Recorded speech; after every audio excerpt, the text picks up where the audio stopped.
I had planned my daughter Ava's 7th birthday party for weeks. She'd asked for a unicorn-themed party with a sprinkle cake, and I'd promised to make it special, because that's what I never had growing up. When you've been raised in a household where you were constantly overlooked, you don't repeat the cycle, you break it. Please subscribe to our channel and tell us in comments from where are you watching this video. So, I did everything myself. I saved every spare dollar. I worked double shifts. I stayed up late baking the cake by hand, 3 tiers, pastel layers inside, topped with edible glitter and a hand-molded fondant unicorn. It wasn't perfect, but Ava beamed when she saw it. She hugged me so hard, whispering, "Mommy, it's the prettiest cake in the whole world." My sister Madison, on the other hand, rolled her eyes the moment she walked into the house. She had on a sleek designer outfit, a condescending smirk, and an aura of superiority she wore like perfume. Madison had always been the golden child, the one our parents bragged about, protected, and spoiled. Me? I was the girl who settled. She wasn't even supposed to be at the party. She had RSVP'd no, but decided to drop in anyway, dragging her 2 kids along without warning and complaining the entire time. She complained about the decorations, the food, the fact that we didn't have an espresso machine. Then she saw the cake. And I knew instantly, that same bitter jealousy she used to wear when I won a spelling bee or when I finally bought my first car. Ava was too busy laughing with her friends to notice, but I felt it like static in the air. And then it happened. I went to grab the party favors from the hallway. I was gone 5 minutes, just 5. And when I came back, the cake was gone. The pedestal was empty. The room went quiet. Ava turned around. "Mommy, where's my cake?" she asked with the softest, most heartbreaking confusion. I turned toward Madison, who was holding a trash bag with frosting smudges on her hand. She smirked again. It fell, slipped right off the table. Total mess. You're welcome for cleaning it up. There was no cake on the floor, no broken platter, just crumbs at the edge of the trash bin. My daughter started crying. Not a tantrum, no yelling, no stomping, just the kind of cry that crushes your ribs, silent, trembling, confused, like something beautiful had been stolen from her and she couldn't understand why. And Madison actually had the nerve to say, "Oh, come on, it's just sugar. Be grateful I didn't let the kids get food poisoning from your DIY disaster." I didn't scream. I didn't cry. I didn't argue. I just smiled, the kind of smile I used to wear when our parents humiliated me at dinner parties, and I pretended not to care. The kind of smile that means, "You've gone too far this time."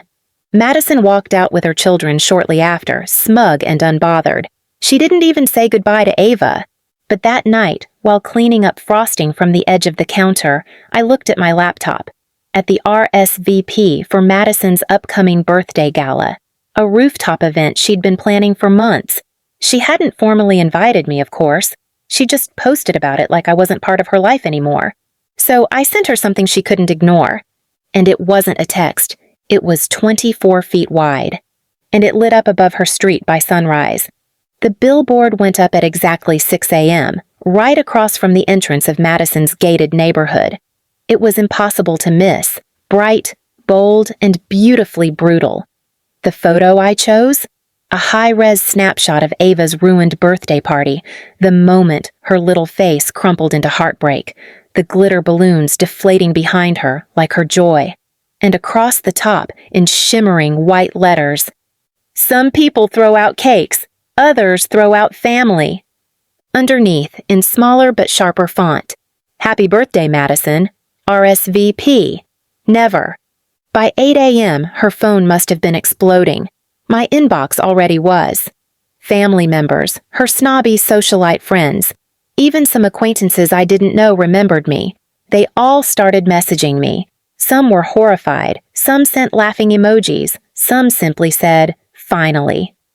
You see, Madison had built her entire adult identity on curated perfection. She hosted charity galas she barely donated to, posted unfiltered selfies edited beyond belief, and wrote captions like, "Family is everything," beneath pictures that never included me or Ava. So imagine her reaction when the world outside her pristine filter saw the truth. I expected backlash. I expected her to storm to my house, yell, cry, threaten to sue. But instead, she posted nothing. Radio silence, which, for Madison, was louder than any scream. I later found out through one of her friends, who apparently loved to gossip more than she loved Madison, that she canceled the rooftop gala, said she wasn't feeling well. Translation, she was humiliated, but that wasn't the end of it. Oh no. 2 days later, I got a call from our mother. Her voice was sharp, biting. "What the hell did you do?" I let her rant. Apparently, her bridge club saw the billboard. Apparently, Madison's husband's boss saw it too. "You've embarrassed the family," she shouted. "You mean the family that didn't even call Ava to say happy birthday?" I asked calmly. There was silence, a heavy, guilty silence. Then she muttered, "You've always been dramatic." Ah, yes, the golden line. The same phrase she used when Madison ruined my prom dress, when she took my college savings, when she told Ava to lose a little baby fat. I hung up, and this time I didn't cry afterward. Something in me had shifted, because for the first time in years, I didn't feel like the forgotten one. I didn't feel small. I didn't feel like the girl who had to beg for scraps of kindness from a family that only cared about optics. Number I felt powerful, not because of the revenge, but because of the clarity. Ava and I started a new tradition. Every Sunday, we bake a small cake together. She calls it our just because cake. One day, while icing a new unicorn design, she asked, "Mommy, do you think Aunt Madison is still mad?" I paused, then smiled. "Maybe, but she finally knows how much you matter." Ava nodded and licked frosting from her finger. Good, because I matter a lot. That night, I got a delivery to our door, a single silver envelope with a fancy wax seal. Inside was an invitation. "You are cordially invited to Madison's rescheduled birthday brunch." At the bottom, a handwritten note, "I hope you're done being petty." I laughed so hard I nearly dropped the envelope in the sink, but I didn't toss it out. Number IRSPED. And let's just say I had one final surprise. I RSVP'd. Yes, not because I was ready to forgive, but because I knew exactly how I wanted this story to end. The rescheduled birthday brunch was being held at a luxury rooftop garden downtown. Madison always liked to throw her money where her ego lived, surrounded by Instagrammable walls of flowers, overpriced champagne, and people who clapped when she walked in. But this time, the buzz wasn't the same. I could feel it the moment I arrived. The whispers had already started. The billboard was still fresh in everyone's mind, and now the guests were just waiting, watching, wondering what I'd do.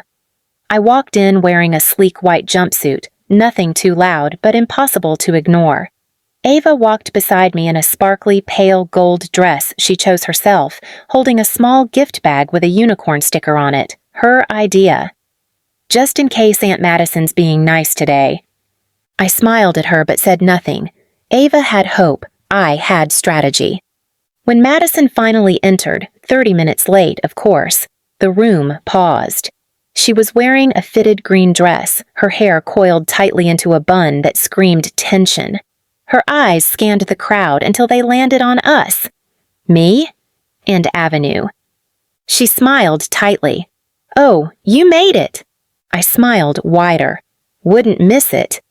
We both knew this was a performance. She wasn't hosting a birthday brunch. She was doing damage control, trying to repair the perfect image cracked wide open by a billboard she never saw coming. Champagne was poured. Waiters circled with canapes, but you could feel the tension under the sparkle. I could see her friends avoiding her gaze, their smiles too sweet. And when it was time for the toast, Madison cleared her throat and clinked her glass with forced cheer. "I just want to thank you all for coming. It means so much to me to be surrounded by love, family, and forgiveness." She glanced at me. "And second chances." She raised her glass to me and everyone awkwardly followed. I stood. I didn't raise my glass. I didn't smile. I simply said, "Ava, Would you like to give your aunt her gift?" Madison blinked, caught off guard as Ava skipped over and handed her the bag. Inside was a unicorn-shaped stress ball, soft, glittery, and completely ridiculous. Madison pulled it out with confusion, and Ava said brightly, "In case you feel like throwing something again." The room fell into a stunned silence. Madison turned a strange shade of red. "What?" Ava looked up at her with all the innocent truth of a child. "Like my birthday cake, Mommy said it was okay to tell the truth if someone lies first." More silence. Then a quiet gasp from one of the guests. A few looked down into their mimosas. Madison's husband stood frozen by the mimosa bar. I stepped forward slowly. My voice was calm but clear. "I came here today not because I wanted to celebrate you, Madison, but because I wanted everyone here to know the truth. For years, I've been quiet. I let you throw away more than cake. You threw away kindness. You threw away accountability. You threw away family." Her jaw tightened. "Are you really doing this here?" I leaned in just enough that only those closest could hear. "No, Madison, you did this here. I just brought the receipts." I pulled out my phone and held it up. A video began to play. Ava's party, the ruined cake, Madison's voice, laughing, saying, "She's lucky anyone even showed up to this sugar fest." Then the sound of the trash lid slamming shut. I didn't need to say another word. I put my phone away. Ava took my hand again. We turned and left. But just before I stepped through the doors, I turned back and called out, "You wanted the spotlight. Now you have it." That was the last time I saw Madison. The fallout was quiet but complete. Sponsors pulled from her influencer campaigns. Her friends stopped tagging her. Her husband moved out 3 weeks later. Turns out, a perfectly staged life can't survive when the curtain gets ripped down. As for me, I stopped asking for a seat at their table. I built my own. 6 months later, Ava's next birthday party was held at a beautiful venue with everything she dreamed of. Ponies, a bounce castle, even a mini magic show. All paid for by the proceeds from the blog I started, one that shared stories of women rising after being erased. My first post? The day my sister threw away more than cake. It went viral.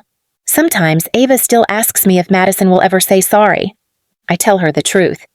Maybe, but we don't wait for apologies anymore. We just grow bigger than the people who tried to shrink us. And every year, when we light Ava's candles, I whisper, "You are not disposable. You never were." That is a tradition no one will ever throw away again. Please subscribe to our channel and tell us in comments from where are you watching this video.